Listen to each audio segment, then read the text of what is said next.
Good morning my dear student. आज हम लोग कॉमर्शियल मैथ का बहुत ज़्यादा इम्पोर्टेंट टॉपिक लेकर आया हूँ, रेशियो। और आज से आप लोगों का न्यू बैच भी स्टार्ट हो रहा है यही बैच के साथ। तो आज इतना इम्पोर्टेंट टॉपिक है रेशियो, तो आइए उस रेशियो को हम बहुत बारीकी से शुरू करते हैं। आखिर अब रेशियो है क्या? सबसे पहले बात रहता है कि रेशियो हम लोग कहते किसको हैं। तो आज का पहला चैप्टर है अनुपात।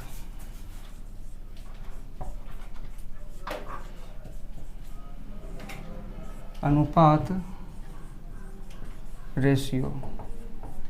अगर अब आपसे कोई पूछे कि रेशियो है क्या, तो अनुपात दो समान राशियों के बीच के संबंध को बतलाता है और यह संबंध बतलाता है कि पहली राशि दूसरी राशि का कितना गुना है।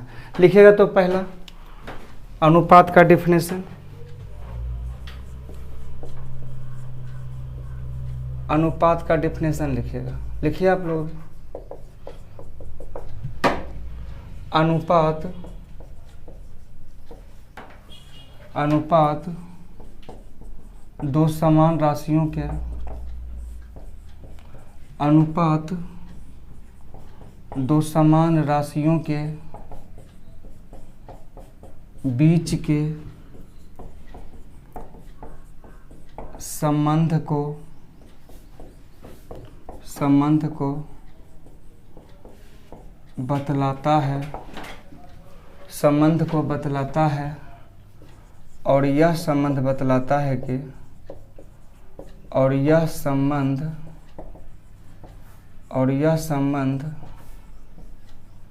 बतलाता है कि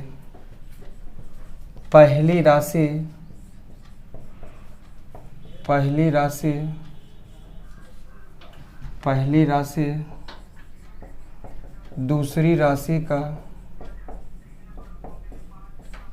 दूसरी राशि का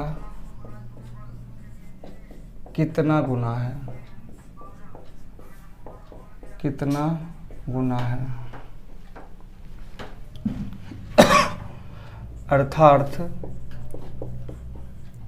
अर्थात बोलचाल की भाषा में हम कह सकते हैं कि बोलचाल के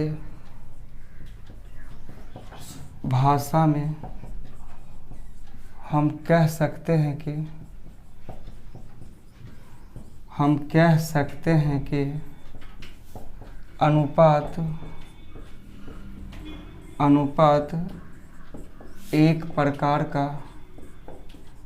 एक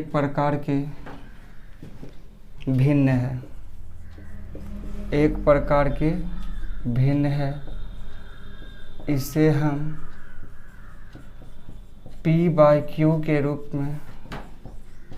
P/Q के रूप में लिख सकते हैं।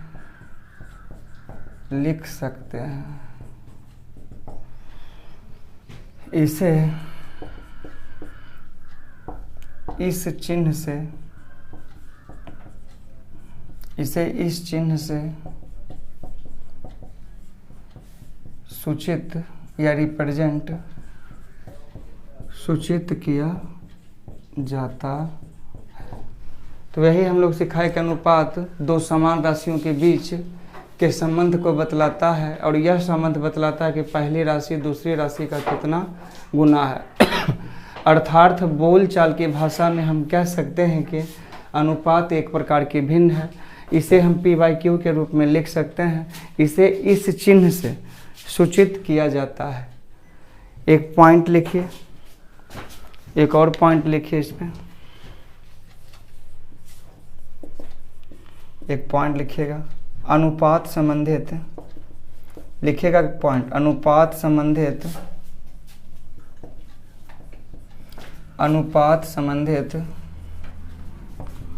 प्रश्न को हल करते समय हमें ध्यान देना होगा कि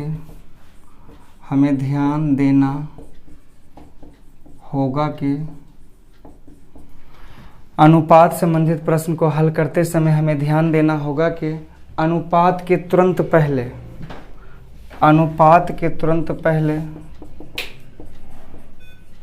अनुपात के तुरंत पहले का अथवा से अवश्य लगा हुआ रहेगा, अवश्य लगा हुआ रहेगा। अतः जिस राशि में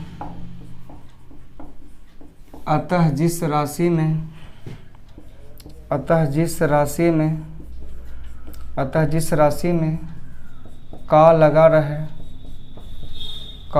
रहे उसे हम हार मानेंगे और बाकी को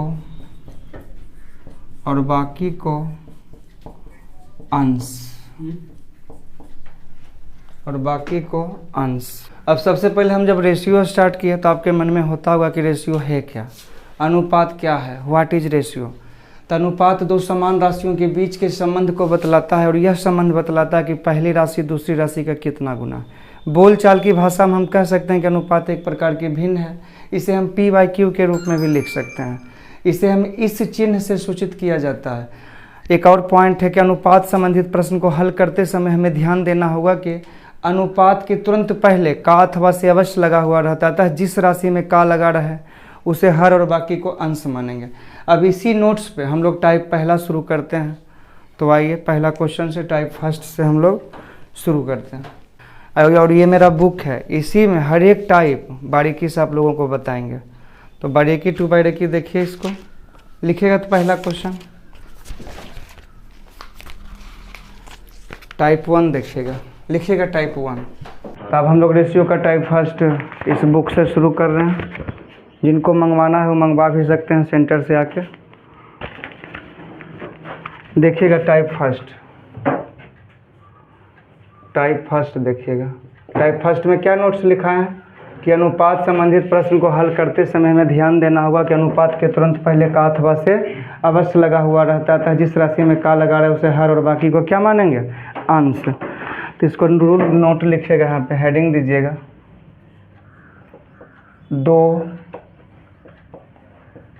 दो राशियों के बीच अनुपात प्रकट करना। दो राशियों के बीच अनुपात प्रकट करना लिखिएगा। पहला क्वेश्चन यहीं से हम लोग शुरू करेंगे। यहाँ पर देखिए, इस तरह से समझने के लिए पहले लिख दीजिएगा। राम की आयु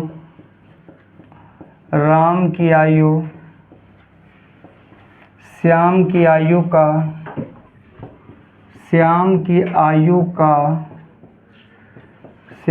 आयु का 5/4 गुना है। 5/4 गुना है।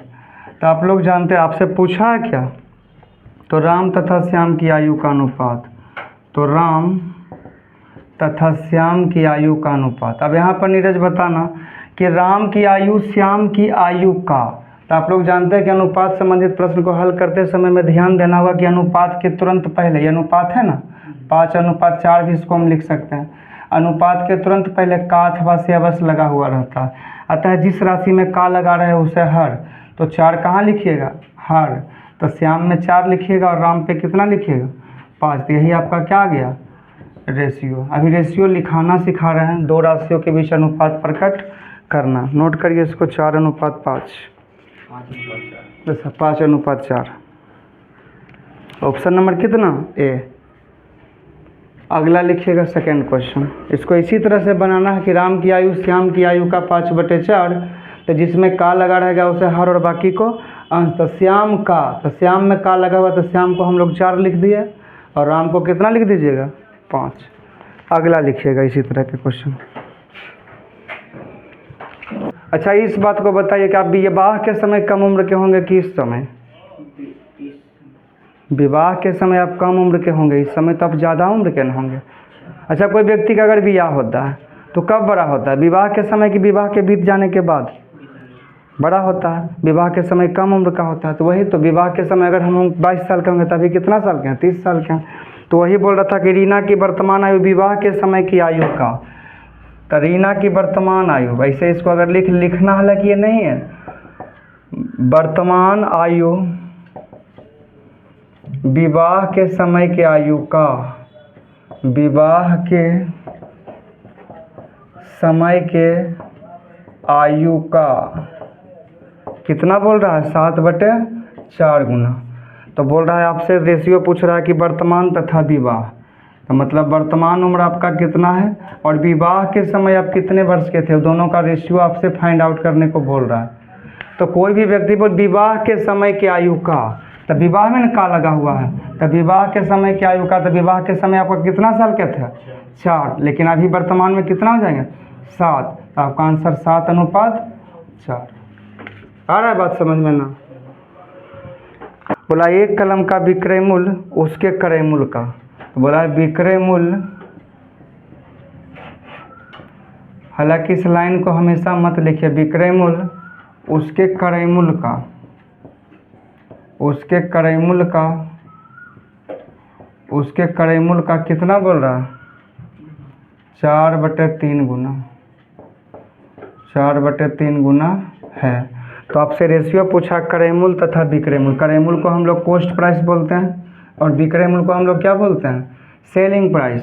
तो बोला कि कॉस्ट प्राइस तथा सेलिंग प्राइस का अनुपात, तो क्रय मूल्य आपका कितना दिया हुआ है, 3, और विक्रय मूल्य कितना, जिसमें का लगल रहेगा वो पहले लिखिएगा, जो नहीं लगेगा बाद में। तो 3 अनुपात कितना हो जाएगा इसका आंसर, 3:4। समझ रहे हैं बात को ना। अगला लिखिए, आपको बोला है बताएं कि विक्रय मूल्य और निश्चित मूल्य का अनुपात। तो विक्रय मूल्य का मतलब कितना लिखिएगा, सेलिंग प्राइस, और निश्चित मूल्य का मतलब कॉस्ट प्राइस। तो विक्रय मूल्य का, तब विक्रय मूल्य में का लगा हुआ, तो विक्रय मूल्य अगर 7, तो निश्चित मूल्य कितना हो जाएगा, 13, यानी कि 7 कितना, 13। ऑप्शन नंबर बी नोट करिए। देखिए आपको पकड़ना होगा कि कहाँ पे का लगा हुआ है। तो विक्रय मूल्य में क्या लगा हुआ है, पढ़िए विक्रय मूल्य, विक्रय मूल्य में का, तो विक्रय मूल्य कितना हो जाएगा, 7, और जो बच जाता है उसी पे 13। नहीं मतलब क्यों नहीं विक्रय मूल्य जो का लगा है, अच्छा, तो विक्रय मूल्य पहले लिखा है। हाँ, और उसके बाद जो देखिए जैसे यहाँ पर लिखा हुआ है ना कि विक्रय मूल्य निश्चित मूल्य का, तो विक्रय मूल्य पहले लिखेगा, विक्रय मूल्य और उसके बाद कॉस्ट प्राइस। लेकिन यहाँ पर देखिए बोला विक्रय मूल्य निश्चित, कहाँ पर लिखा हुआ था, विक्रय मूल्य का 13/7। तो विक्रय मूल्य मैंने का लगा है, तो विक्रय मूल्य कितना लिखेगा, नीचे बोला 7, और जो बच जाता है। अगला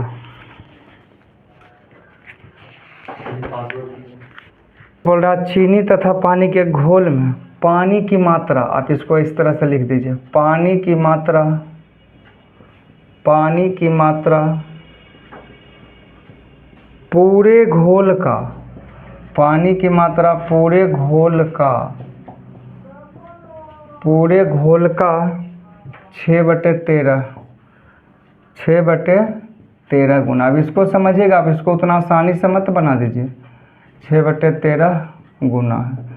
अब बोल रहा है पानी की मात्रा पूरे घोल का, यहाँ पर बोला पानी की मात्रा पूरे घोल का, तब पानी है और पूरे घोल, पानी की मात्रा पूरे घोल का, तब पूरे घोल में का लगा हुआ है, तो पूरा घोल आप कितना दीजिएगा, 13, जिसमें पानी कितना लिखिएगा, 6। तो आपसे पूछ रहा है तो घोल में चीनी तथा पानी का अनुपात, तो आपको चीनी को शुगर लिखेगा, पानी को वाटर। तो वाटर कितना है, टोटल घोल 13, जिसमें 6 है पानी, तो 7 क्या हो जाएगा, चीनी। तो 7:6 आपका क्या हो जाएगा आंसर, समझे। पूरे घोल इस बार था, तो पूरा घोल कितना, 13, जिसमें 6 क्या है, पानी। तो अगर पूरा 13 जिसमें 6 पानी, तो 7 नहीं बोलेगा चीनी। तो 7:6 ऑप्शन नंबर कितना, डी देखिएगा। तो आपसे बोला गया कि बी का भाग, यहाँ देखिएगा बी का भाग, सेम चीज़ वही है जो इसके पीछे वाला क्वेश्चन था। बी का भाग, बी तथा ए के कुल भाग का, बी तथा मतलब प्लस बी तथा ए के, बी तथा ए के कुल भाग का, तो बी तथा ए के कुल भाग का कितना बोल रहा है, 3/7। अब यहाँ से समझिएगा, बी का तो आप लिख दीजिएगा कितना, 3, लेकिन बी तथा ए के कुल भाग कितना हो जाएगा, 7। यहाँ देखिएगा बी का ओवरऑल कितना है 3, लेकिन बी प्लस ए के कुल भाग कितना है 7। तो यहाँ से ये नहीं निकाल दीजिएगा कि बी 3 है या बी प्लस ए 7 है, तो ये कितना हो जाएगा 4 हो जाएगा। तो आपसे पूछ क्या रहा तो ए तथा बी, तो ए तथा बी के भागों का अनुपात, ए का मान कितना लिखेगा और बी का भाग कितना। देखिए कितना आसानी से हम लोग आंसर ला रहे हैं। ठीक है, तो फिर से देखा वो बता देंगे जाने वक्त, नोट करिए। दूध तथा पानी के छोड़ दिए तय कर बाद। दूध तथा पानी के एक मिश्रण में पानी की मात्रा दूध की मात्रा का 7/13 गुना। तो पानी की मात्रा दूध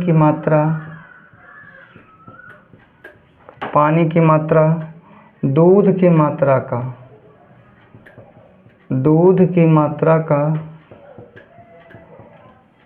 मात्रा का 7/13 गुना है। तो आपसे पूछ क्या रहा, तो दूध तथा पानी, तो दूध तथा पानी का अनुपात। तो दूध की मात्रा में क्या लगा हुआ है का, तो दूध कितना लिखेगा निरसु 13 और पानी कितना, एकदम 1 नंबर मुफ्त में ही सब। बोल रहा है जब मूल संख्या का 1/5 भाग जोड़ा जाए, जब मूल संख्या का 1/5 भाग, तो मूल संख्या का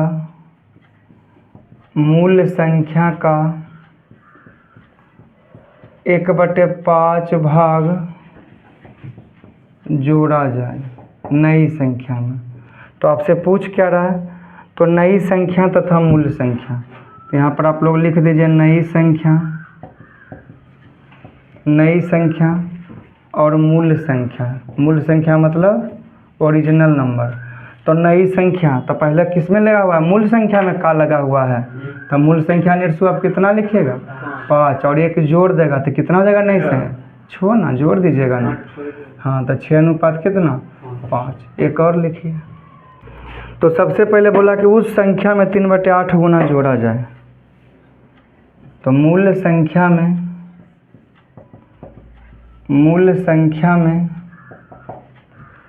3/8 गुना जोड़ा जाए, 3/8 गुना जोड़ा जाए। ये लिखना नहीं है बार बार, हम जैसे लिख देते हैं बोर्ड पर। तो आपसे क्या पूछ रहा है, तो मूल संख्या तथा नई संख्या। तो यहाँ पे आप लिख दीजिएगा मूल संख्या और नई संख्या, दोनों का आपसे रेशियो फाइंड आउट करने को बोल रहा है।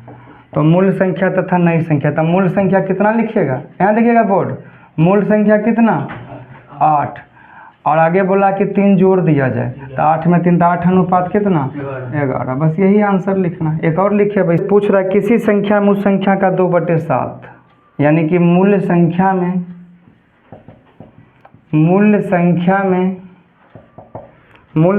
में 2/7 भाग घटाया जाए। तो आपसे पूछ रहा है मूल संख्या तथा नई संख्या। तो मूल संख्या तथा नई संख्या। तो सबसे पहले हम उस संख्या, तो उस संख्या कितना हो जाएगा, मूल संख्या कितना 7 और उसमें 2 घटाइएगा। तो 7 में 2 घटेगा तो कितना 5, आपका आंसर। एक और लिखिए बस होगा। तो बोला किसी संख्या का 1/4 भाग उस संख्या में जोड़ा जाए। तो यहाँ लिखेगा मूल संख्या का 1/4 भाग जोड़ा जाए। तो आपसे पूछ रहा है नई संख्या का अनुपात। तो मूल संख्या तथा नई संख्या। तो यहाँ पे मूल संख्या तथा नई संख्या, मूल संख्या तथा नई संख्या। अब यहाँ पे देखिएगा मूल संख्या आप कितना लिखिएगा और जोड़ने की बात है, नई संख्या 4 में एक और जोड़ना है कितना 5। तो 5 अनुपात 4। तो आज हम लोग 5 अनुपात कितना 4 अनुपात 5। तो आज हम लोग रेशियो का पहला टाइप को समझा। उसमें बताया गया कि अनुपात 2 समान राशियों के बीच के संबंध को बतलाता है और यह संबंध बतलाता है कि पहली राशि दूसरी राशि का कितना गुना है। तो आइए टाइप टू टाइप हम लोग इसी तरह बारीकी से हर एक टाइप को समझेंगे और उसकी गारंटी है कि आप लोगों को समझाने की बिल्कुल 100% गारंटी। तो आइए अगले क्लास में हम लोग अगले टाइप लेकर आएंगे। Thank you.